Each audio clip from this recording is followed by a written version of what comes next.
Deleted session, August 29, 1973. Good evening. Now, as usual with this kind of session, we will work into what we want to say, and your reasons. Ram noted, for the symptoms of the last 2 months or so, they said, will be given this evening. First, I have some other necessary pertinent information that will make the reasons for the latest episodes clear when we get to them. Robert is motivated quite simply and powerfully by his love for you and his work. Since he has known you, these have been the two main directions out of which his being flows. Take into consideration the information given in our last session. Now, when Robert had outside jobs, he used encounters with others to take up the slack that existed between his emotional nature and your own. When he worked at home, the differences in your temperaments became more noticeable. He was also extremely concerned that he learned to discipline himself, now that he had an entire day, and to prove to you his appreciation of the fact that you were still working out. When the two of you could work together, he thought all that would change. You would have time to work and play. You would be more emotionally demonstrative, freed from your job. His work would bear more and more the burden of his needs, and take up the emotional slack that was now apparent. It had to be everything then. The more you two communicate in the way I mentioned, the less the pressure is in the work area. This applies constantly through all of the episodes. The symptoms were obviously a result of inner attitudes, and also besides that a physical way of asking for physical action, attention, and emotional action and attention. Whenever he improved, it was when the two of you embarked upon a program together. Both of you were sure of your love, but each of you at various times were quite willing to let its personal aspects take second place. And I am not speaking alone of physical love-making. When Robert took this place, Ram noted apartment 4. Say said he was about ready to say, all right, we will be work partners. Then you responded with the display of love and devotion, plus a definite program, embarked upon together. For reasons already given, both of you later fall down. Summary and even oversaw 7 sprang into being as a result of the emotional rapport that existed between you just prior. When 7 was finished, dialogues began, and our book was in process. Robert was encouraged to express his feeling, and emotionally, this gave him some freedom. Ram noted, now, in an aside, Seth told me there were many strings to the material, that it seemed to come sideways, but that it would all come together. They said, I want to come back to this point in time where we left off. Ram noted, all right. Jane was taking many poses throughout. They said, Robert felt that you did not treat his relationship with Ten as far as the spontaneous handling of business was concerned, and that perhaps the dissatisfaction you expressed about Prentice had to do with a certain emotional sloppiness, where both he and Ten did not have the proper regard for detail, and lacked a kind of integrity that you valued. Eleanor represented a different kind of framework, in which business was business, while art was respected, and where after all matters of great money might be involved. Robert was rather proud of handling his own business affairs. Eleanor also represented on another level the establishment, the rich, literary in crowd, and the great youthful specialized ideas of literary success. Yet these people were coming to Robert because of his psychic work and his psychically inspired writing. Eleanor, he discovered, was anything but his idealized concept of a literary editor. This was a shock. From the time Eleanor came, she spoke with the words of Robert's past, glowingly presenting the possibility of purely literary success, prestige, and cash. A cruel trick, Rupert failed, offering promises unfulfilled. Yet at the same time, Rupert was able to catch an inner glimpse of that world, its emptiness, and the obvious existence of important dilemmas, ignorance, and that finally it was simply another field of human endeavor. He felt he did not know much, but that he knew more in ways important to him than these people did. They were coming to him when he so desperately had wanted to join them, thinking that his idealized, youthful hopes would there find fruition. Yet for the entire time, he began to wonder, regardless about his position as apprentice, was he being taken for a fool? Should he have changed to another publisher? But this meant in his case, should he try to exclusively be the literary person again? Yet he found that these people wanted his psychic work most of all, and that while they appreciated his other work, his main value in their eyes lay precisely in the field that he thought would mean nothing to them. In the meantime, our books began to do well financially. These people, he felt, were not the romantic artists he had dreamed of, but sometimes very calculating, and would blemish an artistic product with what he believed to be moral incompetence. The seagull, while free, was not all that free. It is no coincidence that Tan is younger than Rupert, for this to some extent helped water down the idea of Prentice as an authority figure. Eleanor, older and a woman, giving definite instructions, they represent an authority figure, both in literary terms and business-wise. Rupert saw Seagull, or Richard, as a child who followed Eleanor's advice, and in watching Richard's career, was able to see more clearly what that kind of career meant. Dialogue represented a synthesis of literary and psychic endeavor. It also allowed Rupert necessary emotional expression. Tin Foot represented literary recognition, yet he wrote to Rupert to ask his psychic opinion on another psychic writer. Seven represented the same kind of synthesis, and these were both Jane-type productions. After this, Rupert could not make up his mind. If you did not really approve of Prentice as a publisher, then he wondered seriously whether he should follow through with a new house, and with the hopes that Eleanor offered. You typed my book, and I appreciate the work and the reasons. But Rupert felt it was also because you did not trust Prentice, and always that you thought another publisher would do a better job overall.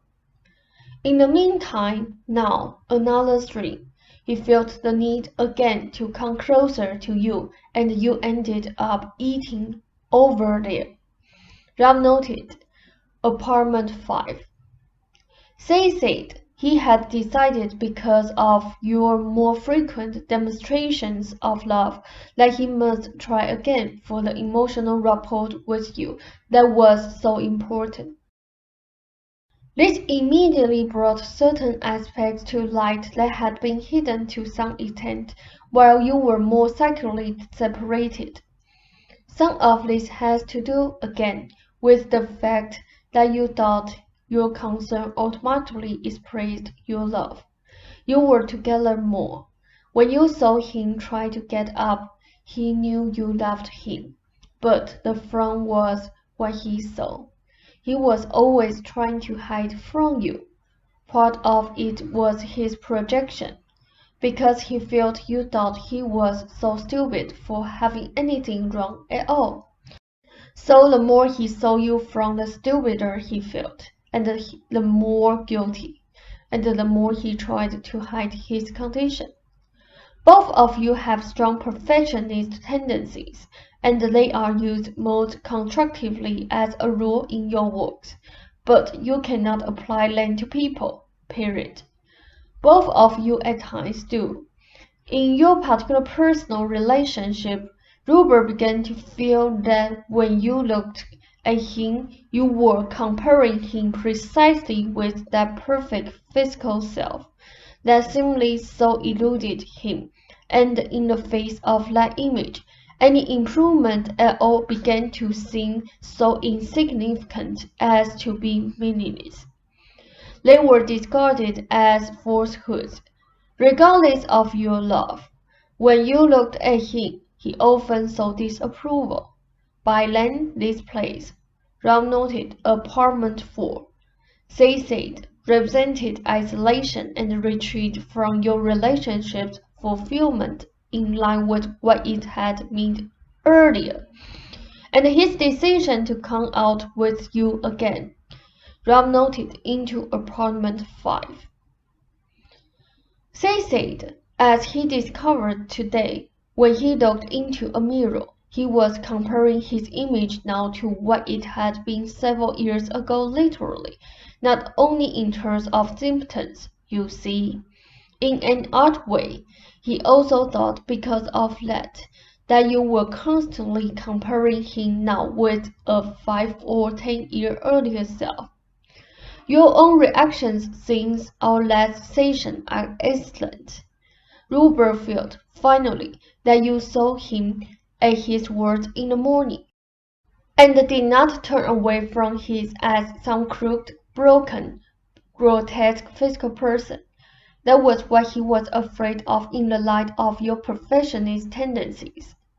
In a strange way, he was relieved, seeing what he has been trying to hide, he feels, will give the both of you a basis from which you can operate, in which any improvements are appreciated. He made the bed that day. Usually he would think of how slow and clumsy he was, and if you were waiting or watching how impatient you might be. That day, he thought, after Rob seeing how I really am in the morning, if he saw me now, he would see how much better I am. And he felt proud of doing what he was doing as well as he could. Another string, because he hid from you for the reasons given, then he would become angry at you. Perversely enough, when you did not understand his great joyful triumph, when he felt like dancing, you expected it from the standpoint of someone physically in good condition. Since he felt that you judged his physical behavior from that superior position, then he felt that no improvement except complete recovery would get your approval. Anything else would always fall short. In any suggestions used then, use the terms improvement or better and better, for example. That gives him leeway. I can walk with greater ease. I can get up easier and easier. I can be more physically vigorous. That sort of thing when you use physical suggestions rather than the use of words that seem like absolutes where comparisons are involved almost automatically between a given situation and a desired one. I can walk normally. Now that kind of a suggestion, automatically with Ruber, brings up inner responses. Arguments and contradictions would express on a physical level. I can walk easier, does not. You said I think you can perform 50% better than you are doing. If you realize it, that kind of suggestion is good. It arouses and stimulates activity without causing him to compare his experience with what is to him an ideal. Take your break. Now, this is not as rambling as it may seem. I take it for granted that you understand the jumps in time. This was merely to remind you of certain continues without going over events already mentioned. So going back to the point in time mentioned earlier in tonight's session. When dialogue was finished, Ruber tried it out on practice and felt briefly that he might take it. Even then, there was talk from a time earlier about a paperback deal. This had excited Ruber, as had the dialogue possibility. Both fall through. Eleanor, who possessed such greater literary understanding and appreciation for dialogues, in her turn refused it as well, and also reached bad. Ruber never thought Pen had any great understanding of poetry, but what could the Eleanor's superior appreciation do if the book was refused after such compliments? After Eleanor's refusal, Ruber was left with Richbeth. Now this is his projection, and one he only realized at break. He felt that any incomplete manuscripts were indications of a waste of time, and that you thought he should publish everything he wrote, and that an unpublished manuscript was a blot of sorts. You often mentioned dreams, for example, when he was only too willing to forget it. So he felt guilty about Richbeth, even though it wasn't finished. To him, dialogues had to be published at once. When Eleanor came back onto the picture, the time before this last visit, there was also a trip to Rochester preceding it. Here was Eleanor again, saying, "Save me, Bet," and even speaking of dialogues, while in no position to accept them. Here again, more strongly, were hints that Eleanor could do more than practice. Later now, in the last period of time, when Eleanor heard that Ruber had sent the outline of a new book, Aspects, to 10, she attainted Ruber by remarks of great regret, and implications that Ruber had made an error. Ruber was quite surprised, since Eleanor had not suggested before that a manuscript not be sent to prentice. Immediately the plans for the last trip here were made. In the meantime, Ruber heard of the Benton deal, and Eleanor was saying, "Hold off," without giving the reasons. Ruber was frightened, supposing he got Prentice to hold off and Eleanor's deal fall through. Physically, he had never really forced a body image to athletics, for example. Feelings of any powerlessness then found easiest expression physically. He had felt relatively in control, business-wise, used to dealing directly, and this is one of the reasons why he and Tam worked together intuitively and business-wise so well. All of a sudden, he was told to hold off, and literally to him, not to act. In fact, what was specifically requested was non-action.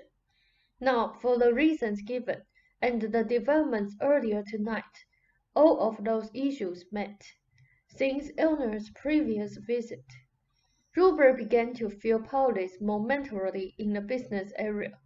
All the same time, the hiding from you issues that had developed and are given tonight, had come into full force.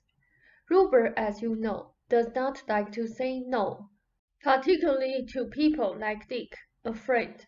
He knew, however, intuitively that he did not want to change alliance. He had simply hoped Eleanor would take what Prentice did not want.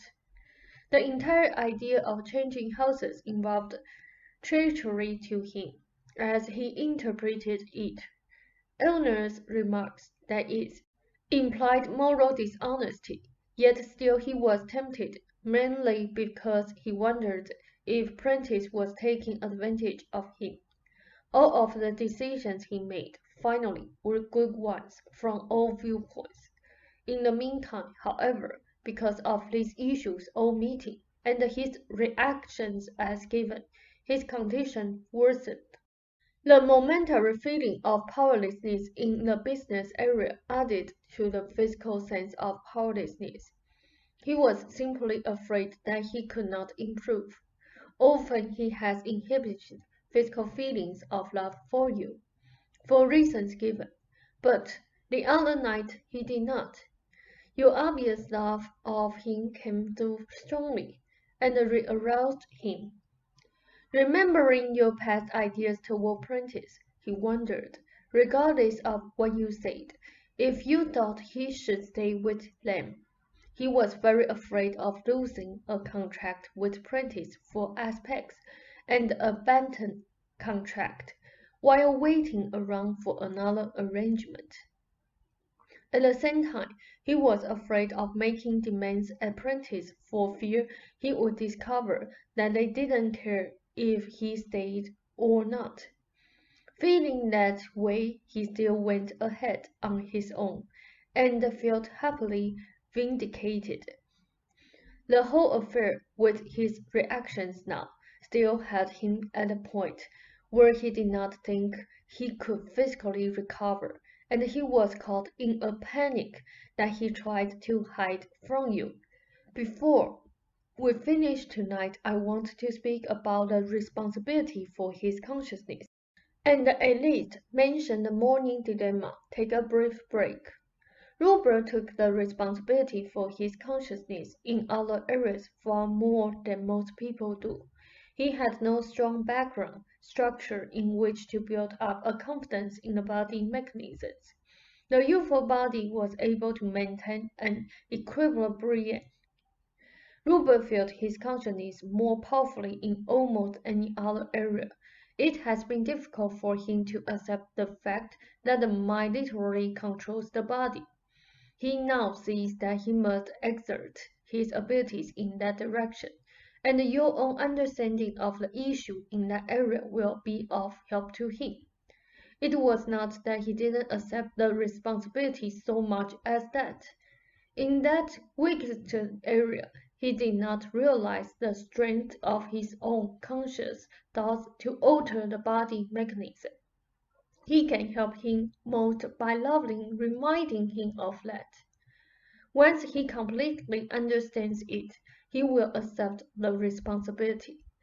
The morning episodes are directly related to the fact lately that he grew to doubt his ability to recover and face each morning the prospect of a day in which he tried to hide those feelings from himself and from you.